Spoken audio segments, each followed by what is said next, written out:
एक दफा का जिक्र है, एक घने और सरसब्ज जंगल के बीच एक छोटी सी लड़की रहती थी जिसका नाम माशा था। माशा बहुत तजस्सुस भरी और मुहिमजो लड़की थी। हमेशा इर्द गिर्द की दुनिया को दरियाफ्त करने के लिए बेताब रहती थी। उसकी बेहतरीन दोस्त एक मेहरबान और नरम दिल रीच थी जो जंगल के दिल में एक आरामदेह लकड़ी के कैबिन में रहती थी। रीच समझदार और सब्र वाली थी। अक्सर माशा को उसकी मुश्किलात पर रहनुमाई करती और उसे मुश्किल से बचाती। एक सुबह माशा ने एक एहसास के साथ आंखें खोली और उसे अपने पैरों में गुदगुदी महसूस हुई। उसने फैसला किया ये एक नए सफर का बेहतरीन दिन है। वो भागकर रीच के कैबिन की तरफ गई और जोश से दरवाजे पर दस्तक दी।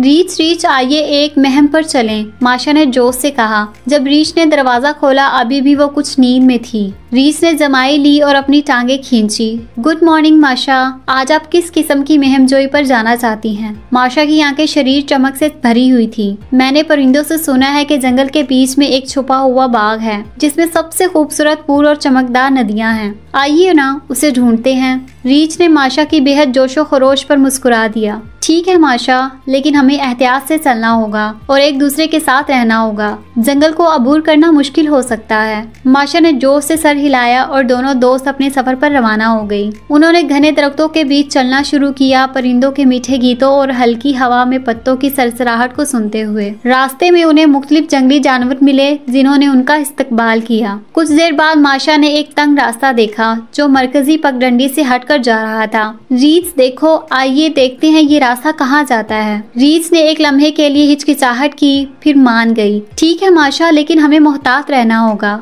उन्होंने पेचीदा रास्ते की पैरवी की जो उन्हें जंगल के बीच ले गया। हवा ठंडी हो गई और दरख्त और भी ऊंचे हो गए। अचानक वो एक छोटे से चमन में पहुंचे जो रंगीन फूलों से भरा हुआ था, जो सूरज की रोशनी में चमक रहा था। माशा, ये यकीनी तौर पर छुपा हुआ बाग है। रीच ने हैरत से चारों तरफ देखते हुए कहा। माशा की आंखें खुशी से चमक उठी। ये मेरी तवक्कुआत से भी ज्यादा खूबसूरत है। वो आगे बढ़कर फूलों की चमक और बाग से गुजरती हुई नदी पर हैरत से देखने लगी। जब माशा दरियाफ्त कर रही थी उसने एक अजीब फूल देखा जिसके पत्तों से हल्की सी रोशनी निकल रही थी। तजस्सुस में उसने उसे छूने की कोशिश की, लेकिन रीच ने पुकारा, माशा मोहतात रहना, हमें नहीं मालूम ये महफूज है भी या नहीं। माशा ने रुककर रीच की तरफ देखा। ठीक है रीच, मैं मोहतात रहूंगी। जब उसने नरमी से फूल को छुआ तो एक नरम मौसीकी की आवाज फिजा में गूंजी और गुलशन जादू से भर गया। फूल हम आहंगी से हिलने लगे और नदी और भी ज्यादा चमकने लगी। माशा और रीच हैरत से देख रही थी जब एक छोटी चमकती हुई परी उनके सामने जाहिर हुई। शुक्रिया कि आपने छुपा हुआ बाग दरियाफ्त किया, परी ने मौसीकी भरी आवाज में कहा। मैं इस जगह के मुहाफिज हूँ और आपने अपनी मेहरबानी और तजस्सुस से अपनी कदर को साबित किया है। माशा ने खुशी से चमकते हुए कहा। अब क्या होगा? परी मुस्कुरा दी।